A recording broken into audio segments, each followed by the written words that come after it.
नमस्कार विद्यार्थी मित्रांनो, एक्झाम वार्ता या यूट्यूब चॅनलवरती आपलं खूप खूप स्वागत आहे. आज आपण येथे डिपार्टमेंटल PSI मुख्य परीक्षा कायदे सराव प्रश्नसंच पाहणार आहोत. आपण आपल्या चॅनलवरती डिपार्टमेंटल PSI मुख्य परीक्षेची तयारी करणारे जे पोलीस बांधव आहेत त्यांच्यासाठी एक पोल क्वेश्चन घेतला होता. त्यामध्ये प्रश्न असा होता, नेक्स्ट व्हिडिओ सिरीज कोणत्या घटकावरती असावी. त्यामध्ये आपण काही ऑप्शन्स दिले होते, जसे की मेजर ऍक्ट असेल, मायनर ऍक्ट सराव प्रश्नसंच असेल, किंवा मानवी हक्क असेल, किंवा फॉरेन्सिक सायन्स IMP फॅक्ट असेल. असे 4 ऑप्शन्स होते. मेजॉरिटी 65% वोट्स जे आहेत ते मायनर ऍक्ट सराव प्रश्नसंचासाठी आहेत. म्हणून आपल्या चॅनलवरती आता आपण minor act question series start केलेली आहे. Minor act question series start केली याचा अर्थ असा नाहीये की आपले बाकीचे जे मायनर ऍक्ट राहिलेले आहेत ते आपण घेणार नाहीयेत. ते सुद्धा आपण येथे पुढे कंटिन्यू करणार आहोत. त्यासोबत आपण येथे मायनर ऍक्ट क्वेश्चन सिरीज सुद्धा पाहणार आहोत. या क्वेश्चन सिरीज मध्ये आपण मायनर ऍक्ट वरती आधारित IMP सराव प्रश्नसंच पाहणार आहोत. यामध्ये आपण फक्त प्रश्नच पाहणार नाहीये, त्यासोबत आपण त्याचा विश्लेषण सुद्धा इथे डिस्कस करणार आहोत. ठीक आहे, सो जास्त वेळ वाया न घालवता आपण सुरुवात करूया आपल्या आजच्या व्हिडिओला.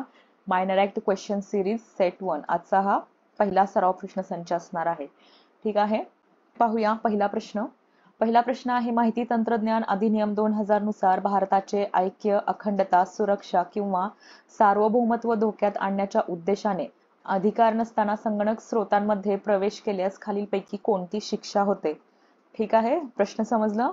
त्यासाठी ऑप्शन्स आहेत. ऑप्शन 1 आहे आजीवन कारावास, ऑप्शन 2 आहे 7 वर्ष कारावास व 10 लाख रुपये द्रव्यदंड, ऑप्शन 3 आहे 3 वर्ष कारावास व 1 लाख रुपये द्रव्यदंड, ऑप्शन 4 आहे 10 वर्ष कारावास व 5 लाख रुपये द्रव्यदंड.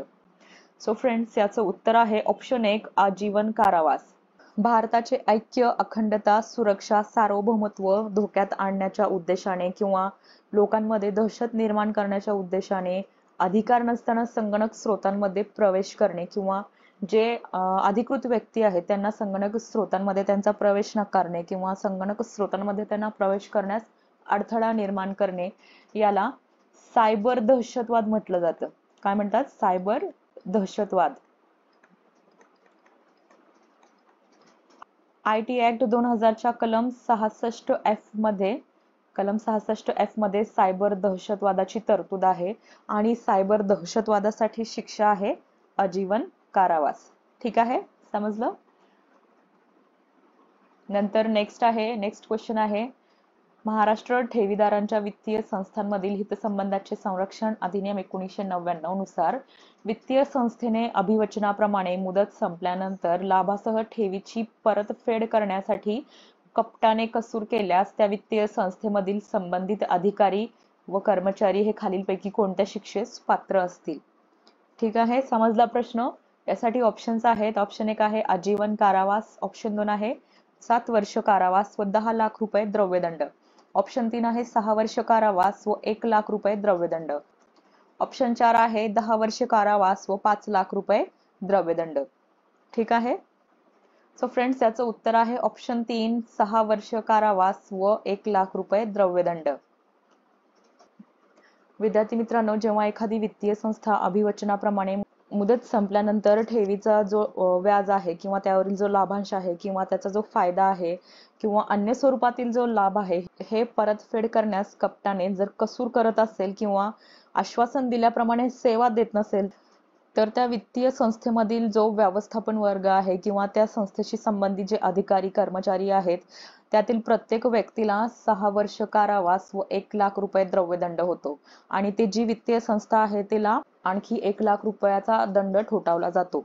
अशी तरतूद या अधिनियमाच्या कलम 3 मध्ये देण्यात आलेली आहे. ठीक आहे, कलम 3 आहे वित्तीय संस्थेने केलेले कपटपूर्ण कसूर. ठीक आहे, नंतर पाहूया नेक्स्ट क्वेश्चन आहे, NDPS ऍक्ट 1985 नुसार म्हणजे अंमली औषधी द्रव्य व मन प्रभावी पदार्थ अधिनियम 1985 नुसार चरस म्हणजे ऑप्शन 1 आहे बेन्झाइल इगोनाइट मिथिल इस्टर व त्याचे क्षार, ऑप्शन 2 आहे कोका वनस्पतीच्या पानांचा अर्क, ऑप्शन 3 आहे कॅनॅबिस वनस्पतीपासून कच्च्या किंवा शुद्ध स्वरूपात वेगळी केलेली राळ, ऑप्शन 4 आहे यापैकी एकही नाही. विद्यार्थी मित्रांनो, याचं उत्तर आहे ऑप्शन 3 कॅनॅबिस वनस्पतीपासून कच्च्या किंवा शुद्ध स्वरूपात वेगळी केलेली राळ. ठीक आहे, NDPS ऍक्टच्या कलम 2 त्याचा पोट कलम 3 व त्याचा खंड A मध्ये चरसची व्याख्या देण्यात आलेली आहे. ठीक आहे.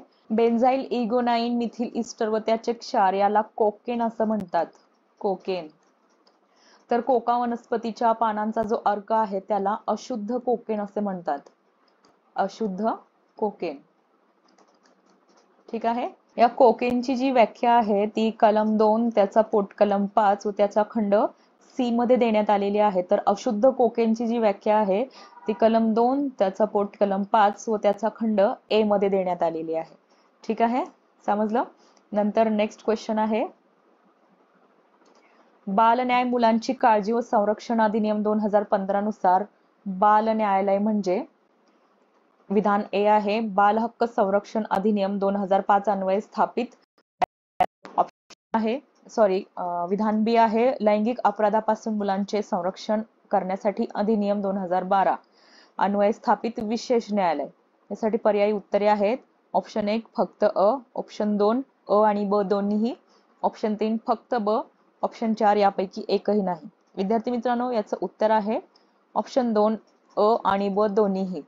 बाल हक्क संरक्षण अधिनियम 2005 अन्वये स्थापन केलेला न्यायालय आणि लैंगिक अपराधापासून मुलांचे संरक्षण करण्यासाठी अधिनियम म्हणजे पॉक्सो ऍक्ट नुसार स्थापन केलेला विशेष न्यायालय हे दोन्हीही काय आहेत? बाल न्यायालय आहेत. जे जे ऍक्ट 2015 नुसार जे ऍक्टच्या कलम 2 व त्याचा पोट कलम 20 मध्ये बाल न्यायालयाची व्याख्या करण्यात आलेली आहे. ठीक आहे. नंतर पाहूया नेक्स्ट क्वेश्चन. गर्भधारणापूर्व व प्रसवपूर्व रोग निदान तंत्रे लिंग निवडीस प्रतिबंध अधिनियम म्हणजेच पीसीपीएनडीटी ऍक्ट 1994 नुसार केंद्रीय पर्यवेक्षी मंडळामध्ये खालीलपैकी कोणाचा समावेश होत नाही. प्रश्न काय आहे? केंद्रीय पर्यवेक्षी मंडळामध्ये खालीलपैकी कोणाचा समावेश होत नाही.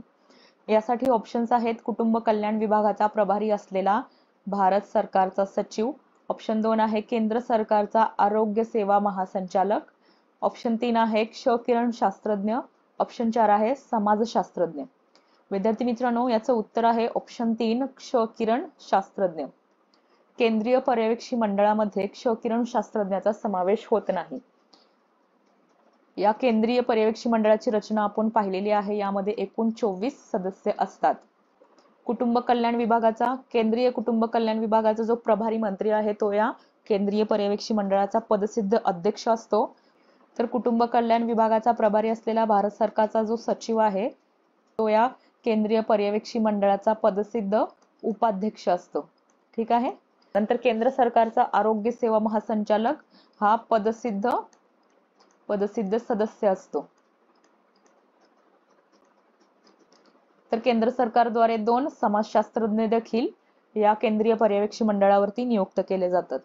आणि हे जे क्ष किरण शास्त्रज्ञ जे आहेत ते राज्य पर्यवेक्षी मंडळावरती नियुक्त केले जातात राज्य शासनाद्वारे.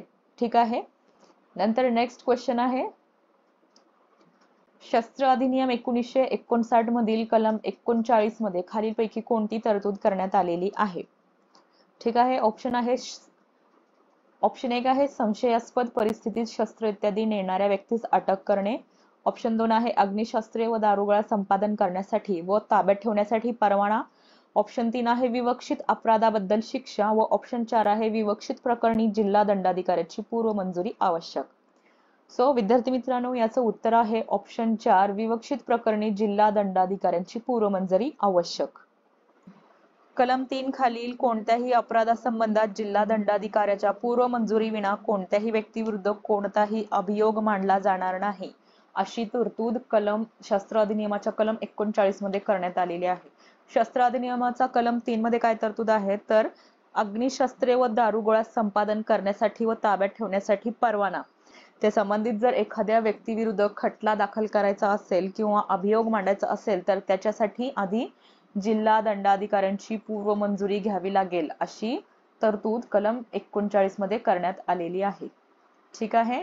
नंतर पहा नेक्स्ट क्वेश्चन आहे, जर एखादी व्यक्ती रस्त्यावर किंवा सार्वजनिक ठिकाणी दारूच्या नशेत गैरशिस्तीने वागत असेल तर तो महाराष्ट्र दारूबंदी अधिनियम 1949 नुसार खालीलपैकी कोणत्या शिक्षेस पात्र आहे? विद्यार्थी मित्रांनो, याचं उत्तर आहे ऑप्शन 1, 6 महिने कारावास व 10,000 रुपये द्रव्यदंड. एखादी व्यक्ती रस्त्यावर, सार्वजनिक ठिकाणी किंवा सार्वजनिक जागेत जेथे लोकांना प्रवेश मिळू शकतो अशा ठिकाणी दारूच्या नशेत गैरशिस्तीने वागत असेल आणि त्याच्या विरुद्ध जर तो अपराध सिद्ध झाला तर ती व्यक्ती पहिल्या अपराधासाठी 6 महिने सश्रम कारावास व 10,000 रुपये द्रव्यदंडाच्या शिक्षेस पात्र आहे. ही तरतूद महाराष्ट्र दारूबंदी अधिनियम 1949 च्या 85 मध्ये करण्यात आलेली आहे. ठीक आहे. नंतर नेक्स्ट क्वेश्चन आहे, भ्रष्टाचार प्रतिबंध अधिनियम 1988 चे कलम 13 हे खालीलपैकी कोणत्या तरतुदीशी संबंधित आहे? ऑप्शन 1 आहे अपराधाच्या अपप्रेरणेसाठी शिक्षा, ऑप्शन 2 आहे लोकसेवकाचे फौजदारी पात्र गैरवर्तन, ऑप्शन 3 आहे अन्वेषण करण्यास प्राधिकृत व्यक्ती व ऑप्शन 4 आहे लोकसेवकाने लाच घेण्यासंबंधित अपराध. विद्यार्थी मित्रांनो, याचं उत्तर आहे ऑप्शन 2, लोकसेवकाचे फौजदारी पात्र गैरवर्तन. जेव्हा एखादा लोकसेवक त्याच्याकडे सोपवण्यात आलेल्या किंवा त्याच्या नियंत्रणात असलेल्या मालमत्तेचा अप्रामाणिकपणे किंवा कपटाने अपहार करत असेल किंवा इतर व्यक्तीला तसे करू देत असेल किंवा हेतुपुरस्सरपणे स्वतःच्या कार्यालयीन काळात तो स्वतःला समृद्ध करून घेत असेल तर अशा लोकसेवकाला भ्रष्टाचार प्रतिबंध अधिनियमाच्या कलम 13 नुसार शिक्षा आहे 4 ते 10 वर्षे कारावास प्लस द्रव्यदंड. ही तरतूद कोणत्या कलमात करण्यात आलेली आहे? तर कलम 13 आहे. भ्रष्टाचार प्रतिबंध अधिनियमाची कलम 13 काय आहे? लोकसेवकाचे फौजदारी पात्र गैरवर्तन. लोकसेवकाच्या फौजदारी पात्र गैरवर्तनासाठी शिक्षा आहे 4 ते 10 वर्ष कारावास व द्रव्यदंड. नंतर नेक्स्ट क्वेश्चन आहे, महाराष्ट्र संघटित गुन्हेगारी नियंत्रण अधिनियम 1999 म्हणजे मकोका ऍक्ट नुसार विशेष न्यायालयाला या अधिनियमाखालील कोणत्याही अपराधाची दखल घेण्याकरिता खालीलपैकी कोणाची पूर्व परवानगी घ्यावी लागेल? ऑप्शन 1 आहे अपर पोलीस महासंचालक, ऑप्शन 2 आहे पोलीस महानिरीक्षक, ऑप्शन 3 आहे पोलीस अधीक्षक व ऑप्शन 4 आहे कोणाचीही पूर्व परवानगी आवश्यक नाही. विद्यार्थी मित्रांनो, याचं उत्तर आहे ऑप्शन 1, अपर पोलीस महासंचालक. मकोका ऍक्ट नुसार विशेष न्यायालयाला अपराधाची दखल घेण्याकरिता अपर पोलीस महासंचालक यांची पूर्व परवानगी घ्यावी लागते. अपर पोलीस महासंचालक म्हणजे additional DGP director general of police. तसेच संघटित गुन्हेगारीचा अपराध केल्याप्रकरणी माहितीची नोंद करण्याकरिता पोलीस उपमहानिरीक्षक यांची संमती घ्यावी लागते. तसेच या अधिनियमाअंतर्गत घडणाऱ्या अपराधाचे अन्वेषण करणारा अधिकारी कोण असेल तर ते आहेत पोलीस उपअधीक्षक.